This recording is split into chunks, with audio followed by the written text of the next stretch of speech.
3 years after becoming the youngest number one player in history, Spain's Carlos Alcaraz has reclaimed the top spot, winning the U.S. Open in 4 sets over Italy's Jannik Sinner and capturing his sixth Grand Slam title. On the women's side, Belarus's Aryna Sabalenka defeated American Amanda Anisimova, becoming the first woman since Serena Williams to win back-to-back singles titles at the U.S. Open. It's the second U.S. Open championship for both Alcaraz and Sabalenka. For more on these historic victories, we're joined now by Patrick McEnroe, former singles and doubles champion and a longtime commentator on all things tennis. It's great to see you. So Carlos Alcaraz did not lose a single set in the tournament until Sunday. What impressed you most about his run and his performance yesterday? I think it was his focus and his attitude. Sometimes he can be a little up and down. He's such a creative player. He is a showman out there. He loves to put on a good show for the fans. But what most impressed me this year, Jeff, was that he seemed to be just dialed in right from the start. Sometimes you see him lose a set or two early in the tournament when he just kind of loses a little bit of interest. That didn't happen this year.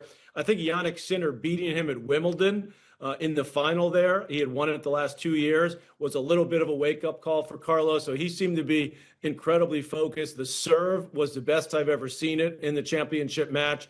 And he was absolutely hitting his forehand at just incredible speeds throughout the entire match. And he set the tone early by going after Sinner. Sinner was able to, I thought, overpower him a little bit in that Wimbledon final. And Alcaraz came out with the mentality and the game plan on Sunday that he wasn't going to let that happen again. And it was a really impressive and dominant performance from Carlos.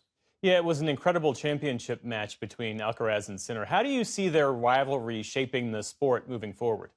Well, it is incredible. The last 2 years, they've split all 8 majors. And it's been a long time since that's happened. A guy by the name of Roger Federer and Rafael Nadal did that. I think it was in 2006, 2007.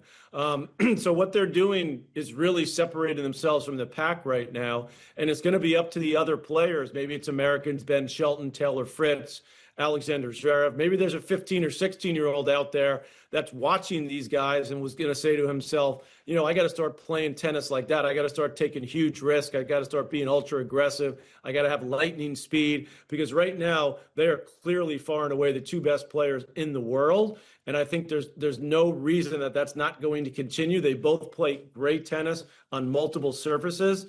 Sinner winning Wimbledon for the first time on grass. Sinner was 1 point away 3 times this year in Paris of winning that title against Alcaraz in what was really one of the most epic matches I've ever seen. And Alcaraz able to come back and win that in 5 sets. Sinner gets him back at Wimbledon, and now Alcaraz wins it here. The next major will be in January in Australia, and they will go in, the 2 of them, as heavy favorites again. And on the women's side, Aryna Sabalenka came in after a tough Wimbledon loss to the American and then beat her to defend her U.S. Open title. What stood out to you about her resilience and her path to victory? Well, not only did she come back from a tough Wimbledon loss, she lost in the finals in Paris to Coco Gauff. She lost in the final in Australia to Madison Keys, so 2 Americans. She was the best player all year, consistently was the best player, but she really wanted to win that major, which had eluded her. She was going to keep the #1 ranking no matter what.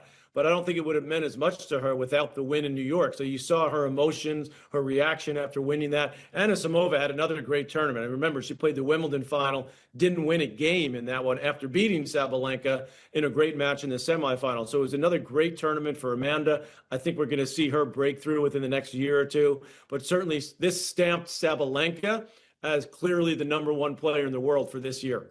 And beyond the names we mentioned, who else caught your eye during this tournament, and which storyline should we be paying attention to as the tour moves forward? Well, I think the players, a couple of players that I mentioned, the Americans, Taylor Fritz, had a good run, lost to Djokovic in the quarterfinals. I think that's the match he could have won. Ben Shelton, unfortunately, had to retire, got injured in that one. And I think Amanda Anisimova has been, an amazing story to see her resilience, the way she came back after really being embarrassed on the center court at Wimbledon and having such another good tournament. The American women are very strong overall. And I think the other thing to watch for is how does Coco Gauff recover from what really was a difficult time for her with going through a new coach, kind of changing the mechanics of the serve, which is highly unusual to do that at any time for a professional, but particularly essentially right before and in the middle of a major tournament. So she's got a lot of work to do to sort of rebuild her confidence and find some sort of rhythm on that serve, because that really hurt her during this season after winning her second major of the year in Paris. Patrick McEnroe, great to speak with you. Thanks for joining us. Thanks for having me.